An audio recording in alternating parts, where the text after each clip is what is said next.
Assalamu alaikum and welcome to my Bankers Learning Academy. এক্সপোর্টারের obligation হচ্ছে exporter হচ্ছে যে পণ্য ডেলিভারি দেওয়া, পণ্য তার হচ্ছে কাজ হচ্ছে পণ্য শিপমেন্ট করা, শিপমেন্ট করে ইম্পোর্টারের কাছে পৌঁছানো। ইম্পোর্টারের অব্লিগেশন হচ্ছে এক্সপোর্টারকে পেমেন্ট দেওয়া। তাহলে এক্সপোর্ট ইম্পোর্ট প্রসিডিউরের দুটো গুরুত্বপূর্ণ ধাপ হচ্ছে, একটা হলো শিপমেন্ট অফ দ্য গুডস আর একটা হচ্ছে পেমেন্ট সেটেলমেন্ট। তো আমরা আজকে ইতিমধ্যে আমরা পূর্বের ভিডিওগুলোতে কিভাবে পণ্যের শিপমেন্ট পর্যন্ত এবং পণ্যের শিপমেন্টের পরে এক্সপোর্টারের যে পেমেন্টটা ক্লেম করার আগে যে এলসি ধারাবাহিক এলসির কন্ডিশন হিসেবে যে ডকুমেন্ট সাবমিশন এবং সেই ডকুমেন্টের এক্সামিনেশন প্রসিডিউর নিয়ে আমরা আলোচনা করেছি। আজকের ভিডিওতে আমাদের মূলত পেমেন্ট সেটেলমেন্ট পার্টের নিয়ে কথা, এবং এখানে হচ্ছে making payment to the supplier. যখনই সাপ্লায়ার বায়ারকে পণ্য শিপমেন্ট করবে, তখন বায়ারের কাজ হচ্ছে কি তাকে পেমেন্ট মেক করা।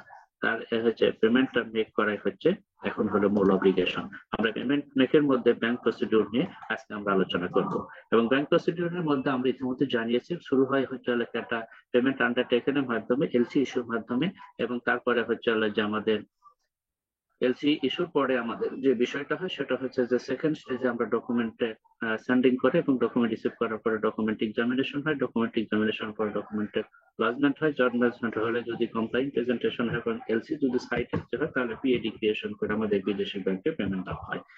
তাহলে বিএডি ক্রিয়েট করে আমাদের বিদেশি ব্যাংকে পেমেন্ট করে, এবং যদি সেটা ডিসক্রিপ্টেন্ট ডকুমেন্ট হয় আর যদি অথবা যদি ডেফার্ড এলসি হয় তাহলে আমরা আইএফডি সাথে আমরা সেটা ডকুমেন্ট গুলোকে লগ ইন করে থাকি। এখন এই যে পিএডি তে ক্রিয়েট করা হয়, আমরা আগের ভিডিওতে আলোচনা করেছিলাম যদি পণ্যটা সি তে আসে তাহলে এই পণ্য 30 ডেজ পর্যন্ত 30 ডেজের পর্যন্ত একটা টাইম দেওয়া হয় পিএডি তে, তখন 30 ডেজ পর্যন্ত টাইম দেওয়া হয়। ভাইরা যদি আমাদের যদি ইয়ারে আসে তাহলে আমাদের পিএডি টাইম দেওয়া হয় 21 দিন। সেটা আমাদের আগের ভিডিওতে আমরা এই কারণটা সম্বন্ধে আমরা আলোচনা করেছি। যাই হোক, আজকে আমরা বলছি যে এই পিএডি ক্রিয়েশনের পরে কাজ হচ্ছে যে ইম্পোর্টার যখন ডকুমেন্ট নিতে আসবে, এই ডকুমেন্ট নিতে আসলে ডকুমেন্টের এগেইনস্টে একজন ইম্পোর্টারকে কি করতে হবে, ব্যাংকারকে তার পেমেন্ট দিতে হবে। এই ইম্পোর্টারের কাজ হচ্ছে ব্যাংকে পেমেন্ট দেওয়া, কিন্তু ব্যাংকে যদি কোনো কারণে ইম্পোর্টার পেমেন্ট দিতে ব্যর্থ হয়, যদি পেমেন্ট না দেয়, তাহলে কি করবে, এই ডকুমেন্ট আসে হলে কি ব্যাংকের কাছে ধরা থাকে। এবং কিন্তু বিদেশি ব্যাংকে যদি কমপ্লেইন প্রেজেন্ট 5 ডেজের মধ্যে সেখানে পেমেন্ট কন্ডাক্ট করা এলসি টার্মস অনুযায়ী একটা বাধ্যবাধকতা আছে ইসিপি এবং আইনজির ধারা মোতাবেক বা রেগুলেটরি কমপ্লায়েন্সের মোতাবেক। সেই হিসেবে আমাদের কি করতে হয়, ইম্পোর্টারের ব্যাংক তখন করতে হয় যদি ইম্পোর্টার তাকে পেমেন্ট না করে, তাহলে এই ডকুমেন্টে রেখে বিদেশি ব্যাংকে, আমরা তোমাদের আলোচনা করেছি, বিদেশি ব্যাংকে পিএডি হেড ক্রিয়েট করে বা পিএডি একটা লোন ফোর্স লোন ক্রিয়েট করে বিদেশি ব্যাংকে পেমেন্ট দেয়। এরপরে হচ্ছে কি আফটার 13 ডেজ, মানে আফটার 13 ডেজ যদি সিতে আসে অথবা 21 ডেজ যদি ইয়ারে আসে, তাহলে এই পিএডি তে অ্যাডজাস্ট করা বা রিয়েলাইজেশন করাটা হচ্ছে কি মানে নিয়ম। এবং সেই ক্ষেত্রে এই যে পিএডি হেডটাকে অ্যাডজাস্ট করবার জন্য আমাদের সোর্স অফ ফান্ড হচ্ছে দুইটা। একটা হচ্ছে কি ইম্পোর্টার যদি পেমেন্ট ডকুমেন্ট নেবার সময় টাকা দেয় তাহলে পিএডিটা আমাদের অ্যাডজাস্টমেন্ট হবে, আর যদি তা না হয় তাহলে ফোর্স লোন ক্রিয়েট করে বা ডিমান্ড লোন ক্রিয়েট করে তখন কি করতে হবে, এই পিএডি কে রিয়েলাইজ করতে হবে। তা আমরা আজকে আলোচনা করছি যে যদি ইম্পোর্টার কোনো কারণে এই পিএডি মানে ডকুমেন্ট নেওয়ার সময় অথবা ডকুমেন্ট না নিতে আসে, অথবা ডকুমেন্ট নিতে চাইলেও সে যদি তার নিজস্ব সোর্স অফ ফান্ড থেকে যদি পেমেন্ট করতে যদি ব্যর্থ হয়, তাহলে সেই ক্ষেত্রে যদি কোনো ক্রেডিট ফ্যাসিলিটি নেয়, অথবা যদি ডকুমেন্ট যদি ইম্পোর্টার ব্যাংকের কাছ থেকে এটা মানে টাইম মতো যদি এটাকে রিলিজ করতে না আসে, তাহলে এই পিএডি যে 30 দিনের মধ্যে এবং অথবা 21 দিনের মধ্যে অ্যাডজাস্ট করার যে বাধ্যবাধকতা আছে সেন্ট্রাল ব্যাংকের, সেই অনুযায়ী একটা ফোর্স লোন ক্রিয়েট করে অথবা একটা অ্যারেঞ্জমেন্টের মাধ্যমে পোস্ট ইম্পোর্ট ফাইন্যান্স করা হয়। এবং এই ক্ষেত্রে ব্যাংক যে ফাইন্যান্সের যে প্রোডাক্ট দ্বারা ব্যাংকার ইম্পোর্টারকে ফাইন্যান্স করে থাকে, সেই ফাইন্যান্স গুলোকে আমরা বলে থাকি পোস্ট ইম্পোর্টেড ফাইন্যান্স বা পিআইএফ। আমরা পোস্ট ইম্পোর্ট ফাইন্যান্সে কিছু প্রোডাক্টের কথা আছে, এটা মূলত হচ্ছে পিএডি যে আছে সেই পিএডি লোনটাকে অ্যাডজাস্টমেন্ট বা সেটেলমেন্ট করাটাই হচ্ছে এখানকার মূল উদ্দেশ্য। তাহলে আজকে আমরা এখান থেকেই যেটা পেলাম যে আমরা এই এই পোস্ট ইম্পোর্ট ফাইন্যান্স নিয়ে মূলত আজকে আমাদের আলোচনা হবে। আগের 3টা ধাপ আমরা ইতিমধ্যে আলোচনা করেছি, আজকে আমরা এটা নিয়ে আলোচনা করবো। সেক্ষেত্রে যাওয়ার আগে আমরা একটু শুরুতে বলি যে ইম্পোর্ট ফাইন্যান্সে মানে সোর্স অফ ফান্ডটা হচ্ছে 2 প্রকার। একটা হলে ইম্পোর্টার তার নিজস্ব সোর্স অফ ফান্ড থেকে করে অথবা ব্যাংক ফাইন্যান্স নিয়ে থাকে। আমরা মূলত আজকে ব্যাংক ফাইন্যান্স নিয়ে কথা বলবো। ব্যাংক ফাইন্যান্সে ইম্পোর্ট ফাইন্যান্সটাকে 2টা ভাগে ভাগ করা হয়, একটা হচ্ছে প্রি ইম্পোর্ট ফাইন্যান্স আর একটা করে পোস্ট ইম্পোর্ট ফাইন্যান্স, যেটাকে আমরা পিআইএফ বলে থাকি। এই প্রি ইম্পোর্ট ফাইন্যান্সে মূলত কি হয়, প্রি ইম্পোর্ট ফাইন্যান্স মূলত হচ্ছে একটা এলসি ইস্যু করা হয়, একটা এলসির মাধ্যমে। প্রি ইম্পোর্ট ফাইন্যান্স মানে হচ্ছে একটা এলসি হয়। পোস্ট ইম্পোর্ট ফাইন্যান্সের 2টা প্রোডাক্ট, একটা হচ্ছে লিম, কনভেনশনাল ব্যাংক গুলোকে লিম এবং এলটিআর দুটো ইয়ে করে, আর ইসলামিক ব্যাংক গুলোকে লিমের তারা এলটিআর এর পরিবর্তে এমএআর বা এমটিআর অথবা এমটি আর আমরা কনভেনশনাল ব্যাংক হচ্ছে এলটিআর অথবা এলএটিআর, এই প্রোডাক্ট গুলো দ্বারা তারা ফাইন্যান্স করে থাকে। তাহলে এলসি যখন আমরা দেই, এটা হলো প্রি শিপমেন্ট স্টেজে, আসলে মূলত মানে নেচারটা হচ্ছে হলো এটা মানে প্রি শিপমেন্ট স্টেজে, এবং এক্ষেত্রে নন ফান্ডেড দায় হয়। এবং যখনই ডকুমেন্টে চলে আসে, ডকুমেন্ট লজমেন্ট করার জন্য আমাদের কি করতে হয়, যদি আমরা আগে বলেছি এটা, যদি কমপ্লাইন প্রেজেন্টেশন তাহলে পিএডি হেড ক্রিয়েট করে আমরা বিদেশি পেমেন্ট, আর যদি ডিসক্রিপেন্সি হয় অথবা ডেফার্ড এলসি হয় তাহলে আইএফএসসি খাতে আমরা এটাকে লজমেন্ট করে থাকি। আর এই পেমেন্ট কন্ডাক্ট করার জন্যই আমরা পিএডি দিই, এবং এই পিএডি কে পরবর্তীতে আমরা কি করি, লোন ফ্যাসিলিটির আওতায় লিম অথবা এলটিআর এর মাধ্যমে এই পিএডি টাকে আমরা অ্যাডজাস্ট করে থাকি। এখন পিএডি ক্রিয়েশনের পদ্ধতি আমরা আগের ভিডিওটিতে আমরা আলোচনা করেছি, যেটা ডেসক্রিপশন, এই ভিডিও ডেসক্রিপশন বক্সে আমরা এটার লিঙ্ক দিয়ে দিব।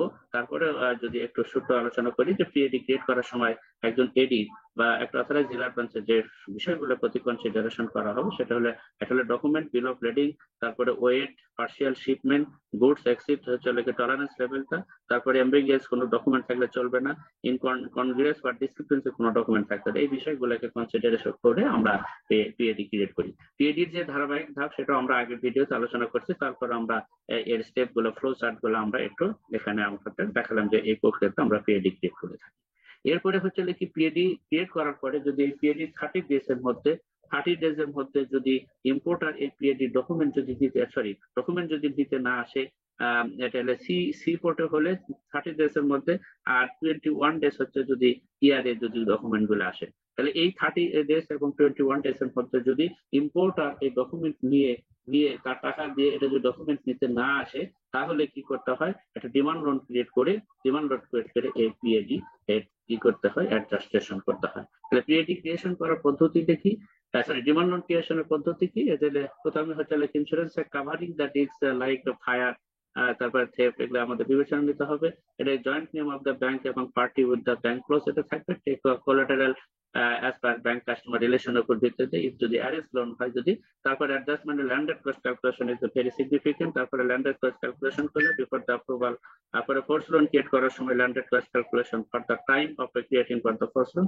So it is utmost more important to calculate the landed cost. আমরা ল্যান্ডেড কস্ট নিয়ে আমরা একটু পরে আবার একটু আলোচনা করবো। এরপরে আমরা বলতেছি যদি ডিমান্ড লোন অথবা আরেকটা প্রোডাক্ট আমাদের ব্যাংকের কনভেনশনাল ব্যাংকগুলো যে থাকে, সেটা হচ্ছে লিম। লিম হচ্ছে loan against imported merchandise. Loan against imported merchandise, এই প্রোডাক্টটা দ্বারা আমরা কি করি, এই লোন ক্রিয়েট করে আমরা পিএডি কে অ্যাডজাস্ট করে থাকি।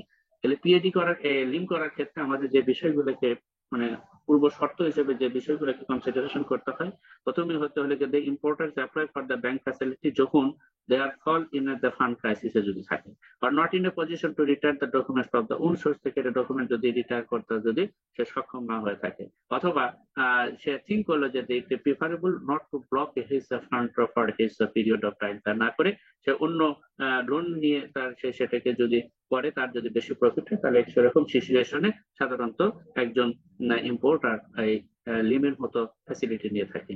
এখানে কোলাটেরাল সিকিউরিটি নেওয়ার তেমন কোনো প্রয়োজন নেই, কারণ গোডাউনের যে কি সেটা হলো ব্যাংক কাস্টডিতে থাকে এবং গুডস প্রপারলি স্টোর করা হয় আন্ডার প্লেস ইন এ গোডাউনে।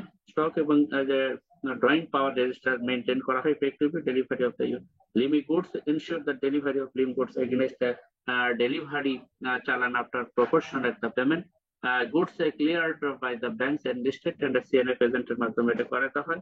এবং এরপরে হচ্ছে প্যারিশেবল আইটেমস বা ক্যাপিটাল মেশিনারি বা ইকুইপমেন্ট নট কনসিডার। এখানে একটা ভেরি সিগনিফিকেন্ট কথা, কোনো প্যারিশেবল আইটেম অথবা কোনো ক্যাপিটাল মেশিনারির ক্ষেত্রে অথবা কোনো ইকুইপমেন্ট কনসিডারেশন করার ক্ষেত্রে আমাদের কোনোভাবেই কিন্তু লিঙ্ক ক্রিয়েট করার সুযোগ নেই। ইন্স্যুরেন্সে covering like the risk like the fire, theft এবং আদার রিস্ক জয়েন্ট নিয়ম and bank and partially finally হচ্ছে এখানে landed cost ক্যালকুলেশনটা ভেরি সিগনিফিকেন্টলি বিবেচনা করা হয়। এরপরে আমরা landed cost ক্যালকুলেশন কিভাবে করা হয় সেটা আমরা একটু দেখবো। landed cost is the total price of the product or a shipment to once it has arrived at the buyer's doorstep.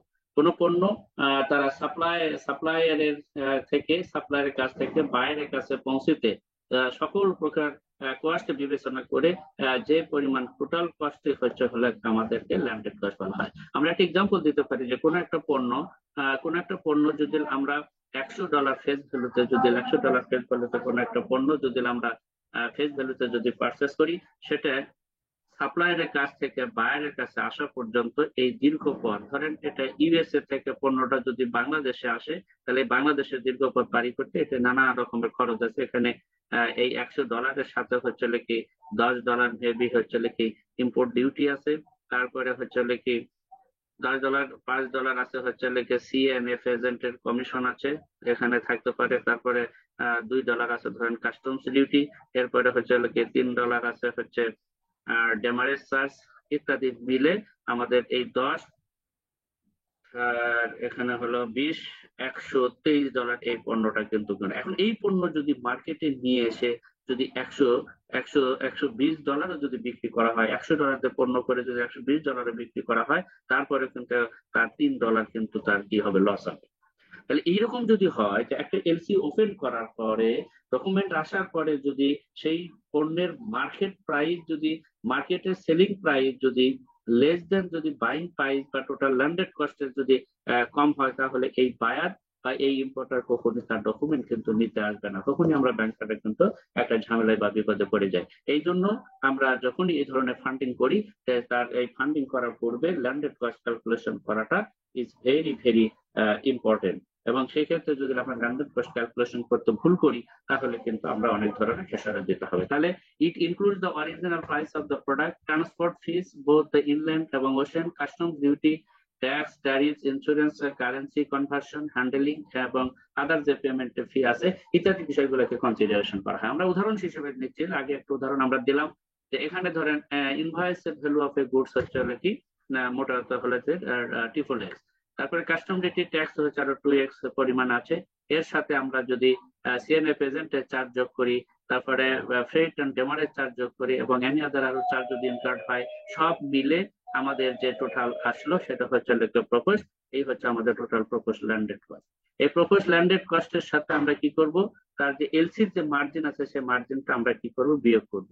বিয়োগ করে আমরা যেটা পাবো সেটাই হচ্ছে আমাদের, এর সাথে হচ্ছে কি মার্জিনের 20% হচ্ছে মার্জিনের যে আছে লিমের যে মার্জিন, সেটা আমরা বিয়োগ দেওয়ার পরে আমরা যে ফিগারটা পাবো মূলত হচ্ছে সেটাই হচ্ছে প্রপোজড, সেটাই হচ্ছে আমাদের এখানে হচ্ছে প্রপোজ লিম অ্যামাউন্ট।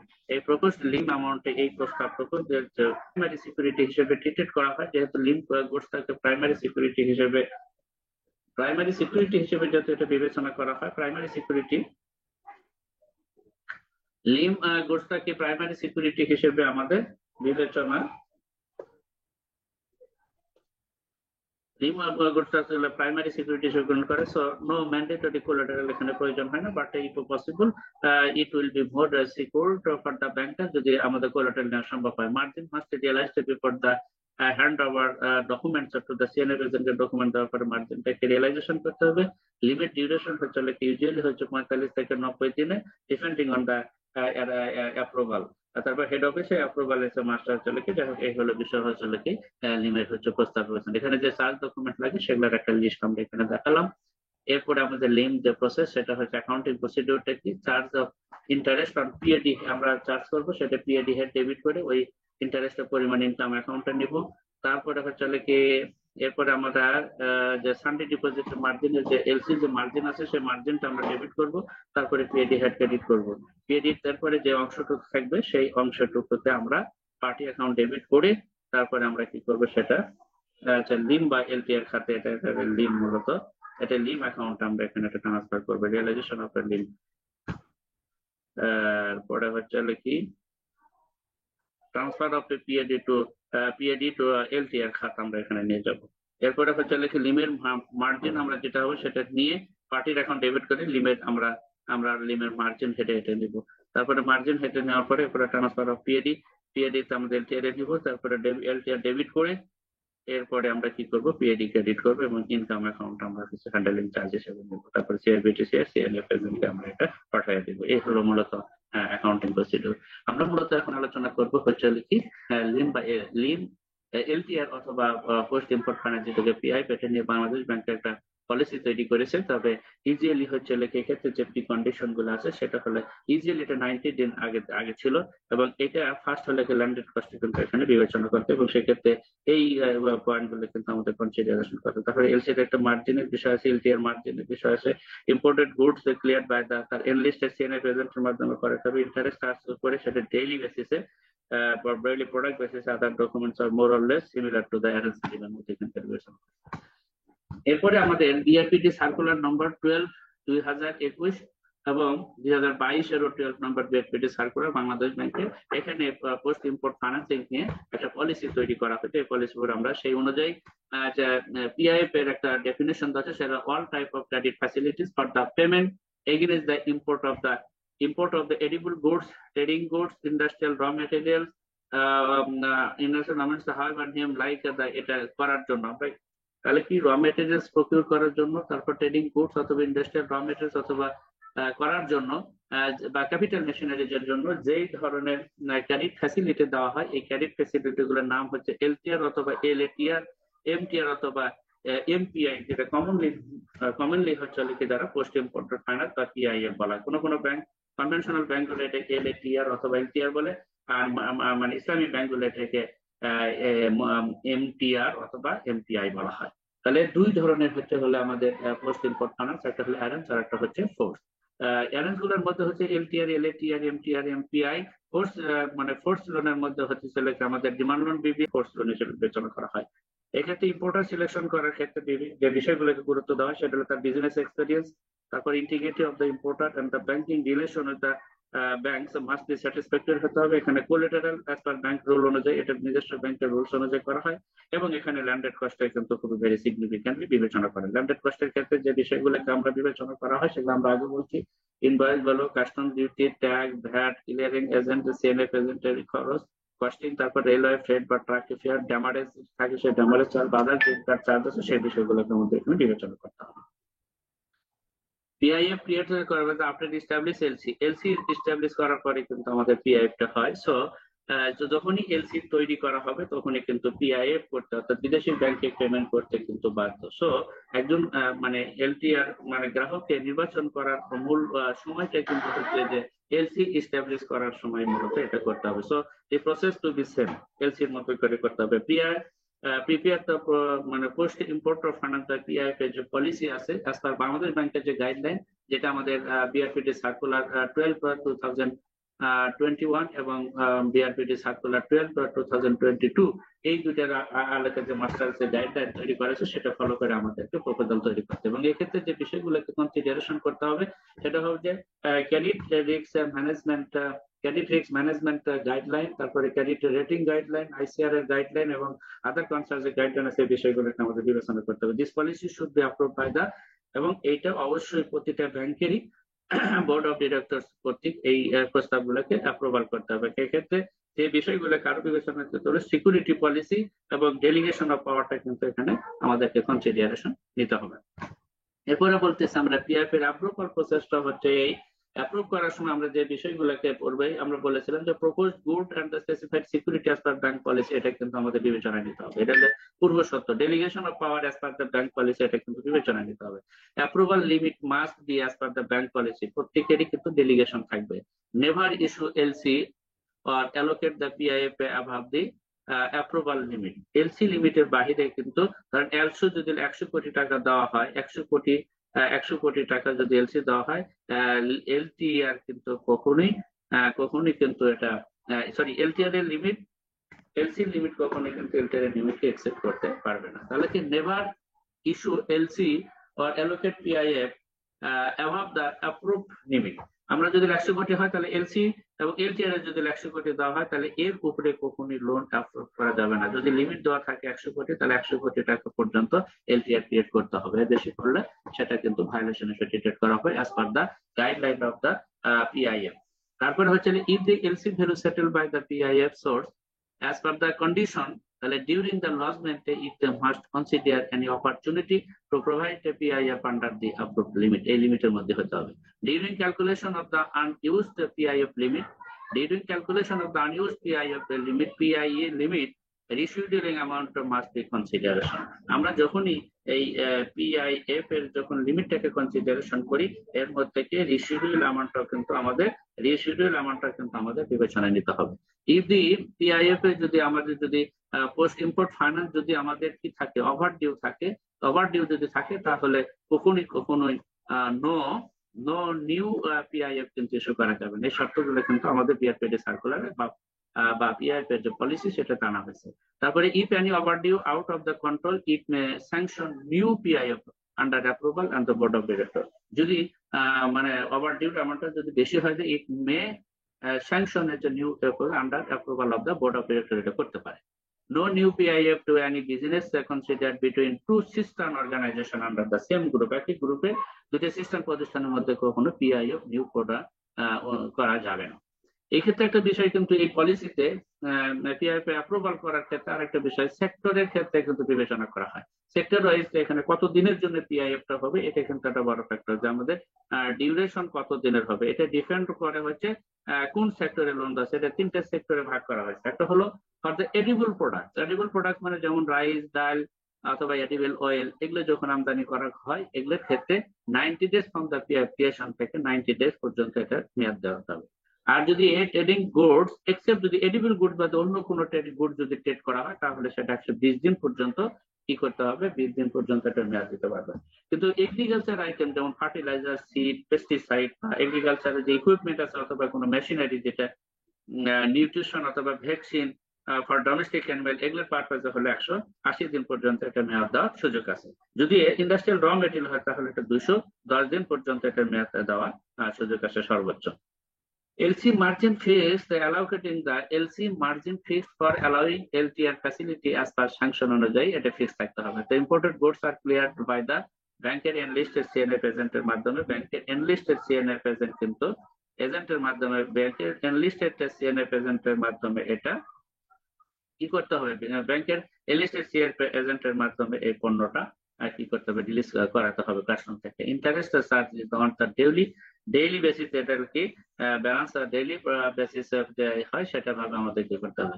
এখন যদি এই পিআইএফ মানে পোস্ট ইম্পোর্ট ফাইন্যান্স প্রোডাক্ট গুলোকে যদি রিশিডিউল করতে হয় সেক্ষেত্রে কতদিন এটাকে টাইম বাড়ানো যাবে, তাহলে এডিবল আগের মতোই এডিবল প্রোডাক্টের জন্য এটার আরো 30 দিন বাড়ানো যাবে। তার মানে আগে ছিল হলো আমাদের 90 ডে, আর যদি এটাকে রিশিডিউল করানোর প্রয়োজন হয় তাহলে সেটা 90 ডেজ এর সাথে আরো 30 ডে ইনক্রিজ করে সর্বোচ্চ 120 দিন পর্যন্ত করা যাবে। যদি এগ্রিকালচার প্রোডাক্ট এবং মেশিনারির জন্য হয় তাহলে এগ্রিকালচার এবং র মেটেরিয়ালস এবং ইন্ডাস্ট্রিয়াল র মেটেরিয়ালস এর জন্য সময় দেওয়া ছিল হলো আমাদের 180 দিন। সেই 180 দিন এগ্রিকালচারের ক্ষেত্রে ছিল হলো 180 দিন, এর সাথে আরো 60 ডে, তার মানে হলো 240 দিন পর্যন্ত এটাকে রিশিডিউল করা যাবে। টার্ম অফ দ্য কনসিডারেশন হলো কি সিজনালিটি, তারপরে নেচার অফ ট্রেডিং, তারপরে physical verification, control on the unsold goods not for storage, এগুলো জন্য থাকে এই বিষয়গুলো কিন্তু আমাদের টার্ম হিসেবে কনসিডারেশন করতে হবে। For rescheduling approve by the board of directors এর পাওয়ার, এটা অন্য কেউ এটাকে অ্যাপ্রুভ করতে পারবে না।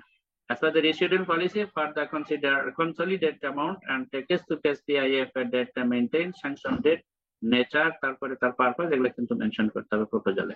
রিকভারি এবং মনিটরিং একটা সেল মানে রিকভারি এবং এটা মনিটরিং ক্ষেত্রে সিএল রিপোর্ট হবে হলে কি CL3 তে এটা রিপোর্ট করতে হবে। পিআইএফ এর মনিটরিং একটা ইউনিট থাকবে যেটা কমপক্ষে প্রতিটা প্রতিষ্ঠানে ডিএমডি পদমর্যাদার একজন কি করবে কর্মকর্তা, এটা পিআইএফ মনিটরিং ইউনিটের হেড হিসেবে কাজ করবে। কোয়ার্টারলি বেসিস এটা audited PIF recovered by the internal audit, মানে কোয়ার্টারলি বেসিস এটাকে অডিট করবে।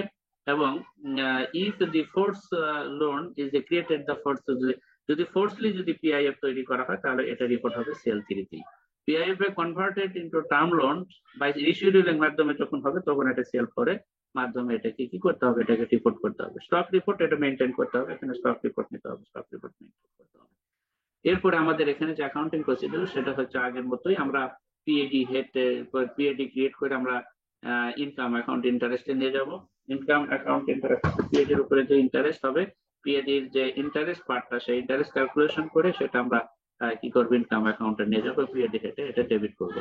তারপরে হচ্ছে কি এলসির মার্জিন ডেবিট করে আমরা পিএডি তে রিয়েলাইজ করবো, এবং পিএডি রিয়েলাইজ করার পরে আমরা কি করবো, এরপর এলটি এর মার্জিন আমরা নেবো, সেটা পার্টি অ্যাকাউন্ট ডেবিট করে আমরা পার্টি অ্যাকাউন্টে ডেবিট করে এলটিআর মার্জিন হিসেবে আমরা পার্টির অ্যাকাউন্ট ডেবিট করে পিএডি অ্যাকাউন্টে এটা আমরা নিয়ে যাই, পিএডি তে কমাবো।